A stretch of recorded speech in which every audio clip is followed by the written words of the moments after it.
Hello student, कैसे हैं आप सब। एक बार पुनः शिव कोचिंग क्लासेस पर स्वागत है। उम्मीद करता हूं आप सब अच्छे होंगे, मस्त होंगे, बेहतर होंगे, आपकी पढ़ाई बेहतर चल रही होगी। जो बच्चे 11th क्लास में हैं और इस चैनल में आपको पर्टिकुलर 11th क्लास के वीडियोज मिल रहे हैं। केमिस्ट्री का लेक्चर आपको 2024 के लिए स्टार्ट है। ये फिजिक्स का भी अपना लेक्चर स्टार्ट हो चुका है। जैसे अब आप लोग देख रहे हैं, मापन और मात्रक का ये सेकेंड लेक्चर है। इसके पहले हमने फर्स्ट लेक्चर अपलोड कर दिया है, प्लेलिस्ट में मिल जाएगा, आप देख सकते हैं। और आज के इस वीडियो में आप लोग सीखने वाले हो मात्रक किसे कहते हैं, मात्रक की विशेषताएं। जैसा कि आप लोगों को पता होगा कि मात्रक की पद्धतियां जो होती है वो 4 पद्धतियां होती है। सीजीएस पद्धति, एफबीएस पद्धति, एमकेएस पद्धति और एसआई पद्धति। अच्छा, किसी भी चीज़ को मापन की आवश्यकता क्यों पड़ी और मापन के साथ साथ ये मात्रक क्यों लाया गया।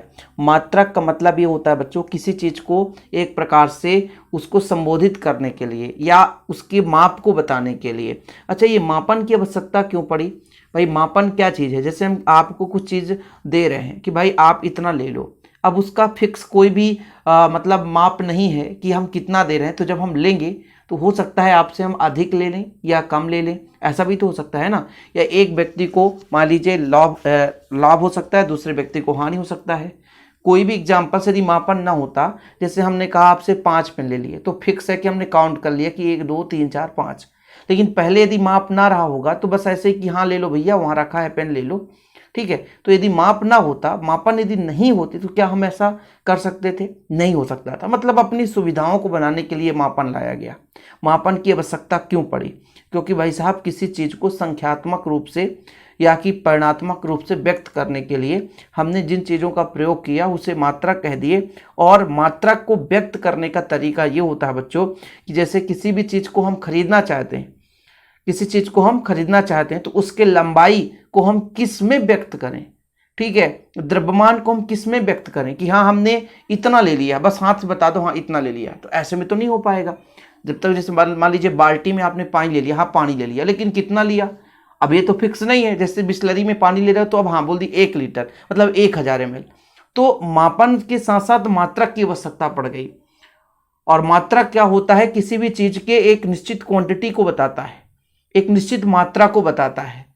जैसे मान लीजिए 5 लीटर हो गया, 6 लीटर हो गया, तो ये एक निश्चित फिक्स, ठीक है। या मान लीजिए कपड़ा ही खरीद रहे हो तो 5 सेंटीमीटर है, 10 सेंटीमीटर है, 3 मीटर का कपड़ा है, तो ये मीटर क्या है, एक उसकी निश्चित क्वांटिटी को बताता है। और ताकि भाई हम लेन देन भी करते हैं, मान लीजिए हम किसी दुकान से ना छोड़ करके यहाँ पे हम बात करते हैं किसी बड़े से, किसी दूसरे देश से हम बहुत ज़्यादा लॉन्ग कपड़ा मंगा रहे हैं, मतलब लंबे लंबे कपड़े मंगा रहे हैं, बहुत ज़्यादा थोक में हम ले रहे हैं। अब उसको हम कहेंगे भैया कि इतना मीटर चाहिए, अब उनको मीटर ही पता नहीं है तो फिर दिक्कत हो जाएगी ना। इसलिए एक फिक्स क्वांटिटी के लिए एक निश्चित माप तैयार किया गया और उसे बोल दिया गया भाई साहब मात्रक। किसी भौतिक राशि के मापन के लिए उसी प्रकृति की भौतिक राशि की एक निश्चित मात्रा को मापन का मात्रक कहते हैं। मैंने कहा ना, एक निश्चित मात्रा, एक निश्चित क्वांटिटी को उसका मात्रक कह दिया गया कि एक निश्चित लंबाई को ये 1 मीटर के दर्जे दे दी गई बच्चों, ठीक है। एक जैसे मान लीजिए लीटर 1000 ml, मान लिया गया कि आज से इतने पदार्थ को हम 1000 ml मानेंगे, 1 लीटर मानेंगे। एक छोटा सा लोहा का टुकड़ा जिसे फिक्स कर दिया गया कि ये 1 किलोग्राम है और ये 1000 ग्राम के बराबर। इसको और हम छोटी छोटी टुकड़ों में विभाजित करके हम इनकी ग्राम के रूप में परिवर्तित कर सकते हैं, ठीक है। ऐसे ताप के लिए केल्विन की बात करें, भैया इतना टेम्परेचर हो जाएगा तो 1 डिग्री सेल्सियस मानेंगे, इसको 2 डिग्री सेल्सियस मानेंगे। ये चीजें यहां पर आवश्यकता पड़ी। मतलब कुल मिलाकर के व्यक्ति को अपने जीवन को सुगम बनाने के लिए, हर चीज को सरलतम से जानने के लिए, आय व्यय करने के लिए, किसी भी वस्तु को एक निश्चित मात्रा में मापन का नाम दे देना, है ना, या मात्रक का नाम दे देना बच्चों। ये जीवन के, जैसे आप किसी भी पहलू की बात करो, आप कहीं भी जाएंगे तो हर जगह इसकी आवश्यकता पड़ती है। तो अपने जीवन को सुगमता पूर्वक, है ना, जीवन यापन करने के लिए, या कह सकते हैं कि एक विशिष्ट रूप से आप किसी भी चीज को समझने के लिए एक निश्चित मात्रा को नाम दिया गया, जिसे हम कहते हैं मात्रक कहते हैं। सीधा एक निश्चित माप है बच्चों और माप को ही हम नाम दे देते हैं, वही मात्रक कहलाता है। आप अपने जीवन में उसको थोड़ा सा रिलेट करिए, तभी आप समझ पाएंगे। अन्यथा ये मात्रक समझ में नहीं आता है क्या चीज। वैसे तो समझ में आ गया कि किसी भी चीज का माप ही मात्रक है, लेकिन ये लाया क्यों गया भाई, ये किस लिए जरूरत पड़ी। जैसे हम किसी को 40 किलोग्राम दे दिए, पता चला किलोग्राम पता ही नहीं है उसको, तो फिर वो आपको हो सकता है 30 ही किलोग्राम दे दे। बोले नहीं नहीं हमको एक बोरी दिए थे भाई, एक बोरी कंप्लीट था, अब एक बोरी छोटा था बड़ा था, ये तो माप नहीं है, अभी उसका माप संभव नहीं, तो फिर दिक्कत हो जाएगी। आपको एक बोरी चावल दे दिया गया, आपने छोटे बोरी में दे दिया, और जब वो आया भैया वो बड़ा बोरी में लेके आया, पता चला उसी को घाटा लग गया। इसलिए यहाँ पे मापन लगा कि द्रव्यमान होता है और इसका 1 किलोग्राम फिक्स हो गया कि हाँ तुमने 20 केजी दिया था, ये लो 20 केजी आप वापस ले लो। तो इन चीजों के लिए यहाँ पर मापन की आवश्यकता पड़ गई। मतलब किसी भी चीज को तुलना करने के लिए भाई माप फिक्स किया गया और उसकी एक निश्चित मात्रा को है ना मापन के लिए मात्रा कह दिया गया। मात्रा की विशेषताएं कैसी होनी चाहिए कि मात्रा क्या हो, सुपरिभाषित हो, हर जगह बढ़िया। जैसे हम किसी चीज को 1 मीटर दे दिए हैं तो दूसरा व्यक्ति आपत्तिजनक बात ना करे कि नहीं नहीं 1 मीटर नहीं है, वो 1 मीटर ही होना चाहिए। वो सर्वमान्य हो, मतलब हर जगह मान्य हो। जितना हम 1 मीटर का कपड़ा दे रहे हैं दूसरा दुकानदार भी वही 1 मीटर का कपड़ा देगा।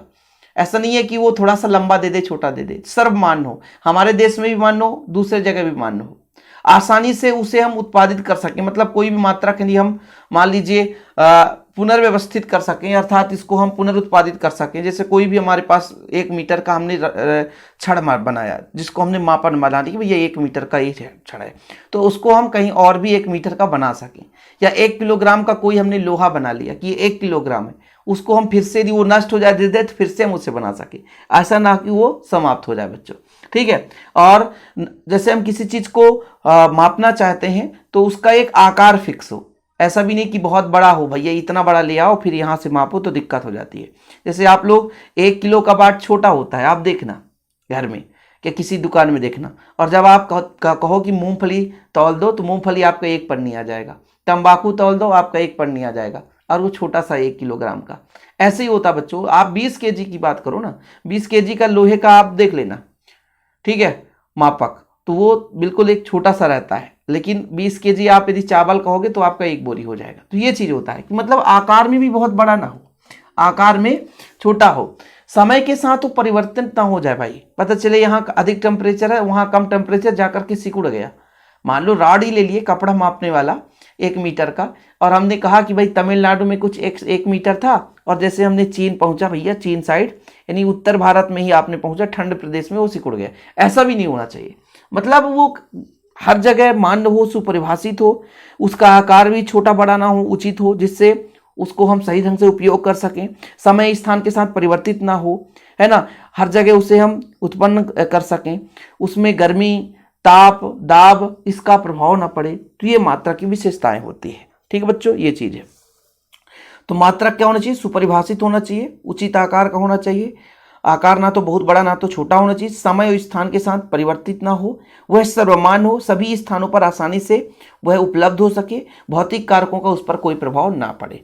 ठीक है बच्चों, चीजें क्लियर है कि मात्रक है क्या आखिरकार, कि किसी भौतिक राशि के मापन के लिए, कोई भी हमारे पास भौतिक राशि है, कुछ भी दिखाई दे जाए आपको, राशि सब कुछ है, लेकिन जिसका हम मापन कर सकें वो भौतिक राशि हो। मापन की आवश्यकता क्यों पड़ी, दुनिया भर की कहानी अभी यही चलता रहा, मापन क्यों जरूरत पड़ गया, क्योंकि अपने जीवन को सुचारू रूप से संचालन करने के लिए, मतलब हर चीज को अच्छे तरीके से समझने के लिए मापन की आवश्यकता पड़ी बच्चों। ठीक है, कि भाई साहब ये फिक्स है कि हाँ हमारा इतना जमीन है तो आपका इतना जमीन है। पहले तो बोले हाँ जितना दिख रहा हो हमारा ही है, ठीक है, कोई एकड़ कोई बीघा ऐसा सिस्टम कुछ नहीं था। डेसिमल वगैरह जानते हैं ना, वर्ग फुट वगैरह, तो पहले कुछ ना रहा होगा, हाँ भाई जितना देख लो उतना हमारा है, चले आओ चले आओ। लेकिन अब आज माफ हो गया है कि आपको इतना ही जमीन है, इसके आगे आपको नहीं बढ़ना है, नहीं तो डंडे चल जाते हैं। तो वही चीज होता है बच्चों। मूल मात्रक का मतलब ये होता है कि अपने आप में स्वतंत्र होता है, लेकिन व्युत्पन्न मात्रक क्या होता है कि वो उत्पन्न किया जाता है। ये मात्रक एक दूसरे से पूर्णतः स्वतंत्र होते हैं। मूल राशियों के मात्रक मूल मात्रक कहलाते हैं, व्युत्पन्न राशियों के मात्रक व्युत्पन्न मात्रक कहलाते हैं। ये मात्रक एक दूसरे से पूर्णतः स्वतंत्र होते हैं, और ये जो आपके मात्रक हैं वो मूल मात्रक पर निर्भर करते हैं। एसआई पद्धति में 7 मूल मात्रक 2 पूरक मात्रक हैं, और व्युत्पन्न मात्रक की बात करें तो इनकी संख्या सीमित नहीं है, मतलब संख्या ही असीमित है, बहुत ज्यादा संख्या है। जैसे मैं आपसे थोड़ा सा कुछ चर्चा कर लेता हूं, कोई दिक्कत नहीं है। मैंने इसके पहले लेक्चर में भौतिक राशि पर टिप्पणी बताई थी बच्चों, जिसका मापन हो सके उसे भौतिक राशि कहते हैं, जिसका मापन कर सके उसे भौतिक राशि कहते हैं। और इस राशि के 2 भाग थे, एक आपका मूल राशि मतलब जो अपने आप में स्वतंत्र है, और दूसरा आपका व्युत्पन्न राशि। क्या बच्चों, व्युत्पन्न राशि। अब ये जो आपका मूल राशि होता है अपने आप में स्वतंत्र है, किसी से मतलब नहीं रखता है। जैसे मान के चलते हैं लंबाई, ठीक है। इसके बाद आपका द्रव्यमान हो जाएगा, ठीक है, ताप हो जाएगा, ठीक बच्चों, पदार्थ की मात्रा हो जाएगी, पदार्थ की मात्रा, ठीक है। इसके बाद आपका धारा हो गया, विद्युत धारा, आपका समय हो गया, आपका ज्योति तीव्रता हो गया, ज्योति तीव्रता। तो ये आपके सात जो हैं आपके क्या है बच्चों, मूल राशि हैं। और इन्हीं के मात्रक को हम कहते हैं मूल मात्रक। तो जो आपका मूल राशि है इसी से बनता है आपका मूल मात्रक। क्या बनता है बच्चों, मूल मात्रक। मूल राशि के मात्रक को मूल मात्रक कहते हैं। जिस प्रकार से मूल राशि स्वतंत्र होता है उसी प्रकार से मूल मात्रक भी स्वतंत्र होता है। अब जैसे हम बात करते हैं व्युत्पन्न राशि की, तो व्युत्पन्न राशि मतलब जैसे क्षेत्रफल। अब क्षेत्रफल क्या होता है बच्चों, लंबाई गुणे चौड़ाई, लंबाई गुणे चौड़ाई। अब देखो ये दोनों लंबाई है, लंबाई का मात्रक भी मीटर और चौड़ाई का भी मात्रक, तो ये आपका मीटर स्क्वायर हो गया। तो इस प्रकार से व्युत्पन्न राशि के मात्रक को हम व्युत्पन्न मात्रक के नाम से जानते हैं, जिनकी संख्या असीमित है, कोई निश्चित समय संख्या ही नहीं रहती बच्चों कि कितनी संख्या है। इसको आप लोग थोड़ा सा लिख लेंगे कि आपका लंबाई है, लंबाई का मात्रक मीटर है, इस मॉडल से दर्शाते हैं। द्रव्यमान का किलोग्राम है, समय का सेकेंड है, ताप का केल्विन, विद्युत धारा एम्पियर, ज्योति तीव्रता कैंडेला, पदार्थ की मात्रा मोल से, ठीक है। तो ये आपका मोल है। समतल कोण रेडियन, घन कोण स्टेरेडियन, ये आपके दो पूरक मात्रक हैं। दो पूरक राशि से दो पूरक मात्रक बनते हैं। तो 7 मूल मात्रक होते हैं, ठीक है, और 7 मूल राशि भी होते हैं। तो यहां पर आप लोग डिफरेंस भी तैयार कर लेना, मूल मात्रक और मूल मात्रक और व्युत्पन्न मात्रक में अंतर। तो मूल मात्रक, मूल राशियों के मात्रक को मूल मात्रक कहेंगे, व्युत्पन्न राशि के मात्रक को व्युत्पन्न मात्रक कहेंगे, ठीक है बच्चों। मूल मात्रक एक दूसरे से स्वतंत्र होता है, जबकि व्युत्पन्न मात्रक मूल मात्रक पर निर्भर करता है। एसआई पद्धति में मूल मात्रकों की संख्या कितनी है, 7 है, जबकि पूरक मात्रकों की संख्या 2 होती है। लेकिन व्युत्पन्न मात्रक की संख्या असीमित है, कोई निश्चित नहीं है। जैसे मैं आपसे कह दूं कि बेग का आप एसआई पद्धति में मात्रक बताओ, बेग का, बेग बराबर क्या होता है बच्चों, दूरी बटा समय, दूरी बटा समय। इसका मात्रक क्या हो जाएगा, दूरी का होता है मीटर प्रति सेकेंड, मीटर प्रति सेकेंड हो गया। अब मैं आपसे कह देता कि त्वरण का मात्रक बताओ, तो त्वरण बराबर होता है बेग बटा समय, बेग बटा समय, और बेग का होता है दूरी बटा समय। एक समय पहले से था, एक और आ गया, तो समय स्क्वायर, यानी मीटर पर सेकेंड स्क्वायर। ये किसका आ गया, त्वरण का आ गया। तो ये जो आपके मात्रक निकल कर आ रहे हैं ये व्युत्पन्न मात्रक हैं। ये कहां से बने बच्चों, मूल मात्रक से। आपका मीटर और सेकेंड ये आपके क्या है, मूल मात्रक है, लेकिन मीटर प्रति सेकेंड व्युत्पन्न मात्रक हो गया। तो मूल मात्रक स्वतंत्र होता है, किसी से मतलब संबंध नहीं रखता, लेकिन व्युत्पन्न मात्रक मूल मात्रक से ही उत्पन्न होते हैं। मूल मात्रकों की संख्या कितने बच्चों, 7, 2 पूरक मात्रक, व्युत्पन्न मात्रक की संख्या सीमित है। ओके, तो आज के लिए इतना ही। और ऐसे आप लोगों को प्लीज यदि निरंतर वीडियोज पाना है तो चैनल को सब्सक्राइब कर लें। निरंतर आप लोगों के लिए मेहनत किया जा रहा है और ऐसे ही निरंतर हम आपके लिए वीडियोज लाते भी रहेंगे। आप बिल्कुल निश्चिंत होकर के तैयारी करते चलें। आज के लिए इतना ही। जय हिंद, वंदे मातरम।